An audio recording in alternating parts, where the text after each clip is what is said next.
Bonjour, j'espère que vous et vos animaux allez bien. Aujourd'hui on se retrouve pour une nouvelle vidéo et donc dans cette vidéo j'ai décidé de parler du compagnon, car oui, un cochon d'Inde est grégaire, il a besoin de la compagnie d'un autre cochon d'Inde pour être heureux et en bonne santé. Donc j'ai décidé que ce serait important de vous refaire un petit récap sur le cochon d'Inde et quelle est l'importance d'avoir un compagnon, qu'est-ce que ça lui préoccupe.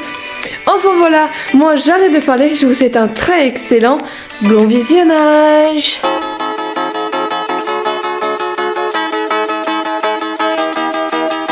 Quand j'étais jeune, je trouvais ça fun, je notais des mots, je parlais pas trop. Mais à présent, y a tous ces gens, les yeux rivés sur mes pensées. Et oui, le cochon d'Inde est un animal qui a besoin de compagnie. En effet, dans la nature, à l'état sauvage, les cobayes vivent en groupe. Vous pouvez bien sûr faire cohabiter un mâle cochon d'Inde avec une femelle, voire plusieurs. Mais il faut éviter plusieurs mâles avec une femelle, car le risque de bagarre est très important. Attention, si vous voulez cohabiter un mâle avec une ou plusieurs femelles, il faut faire castrer le mâle afin d'éviter les gestations répétées qui sont néfastes pour les femelles et qui pourraient tuer la femelle. Vous pouvez faire cohabiter votre cochon d'Inde avec un lapin. Et oui, en effet, ce sont tous les deux des animaux sociaux qui représentent par ailleurs des habitudes alimentaires à peu près semblables. Attention, le risque est fort de bataille et de non-cohabitation, alors prévoyez plusieurs enclos s'ils ne s'entendent pas. Le lapin pourrait aussi, étant plus hiérarchique, monter sur le cochon d'Inde, ce qui pourrait le tuer. Donc faites attention, cela est possible, mais déconseillé.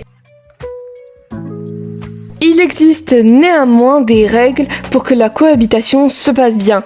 Tout d'abord, il est important de faire une période de quarantaine. Oui, il faut une présentation progressive. Il est important de ne pas mettre immédiatement les deux cochons d'Inde ensemble, sans qu'ils aient d'abord appris à se connaître, se sont sentis, etc.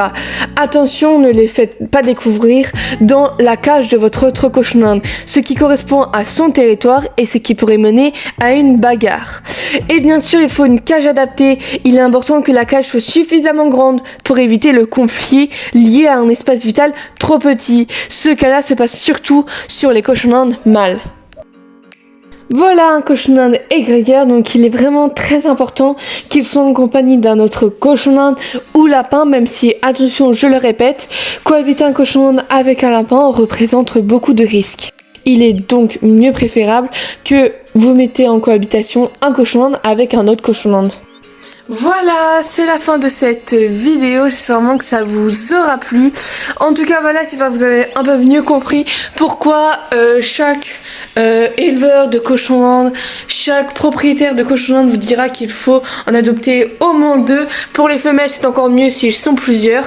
Enfin voilà, c'est la fin de cette vidéo, j'espère vraiment que ça vous aura plu. En tout cas, moi je vous retrouve la semaine prochaine pour une nouvelle vidéo. Bye bye.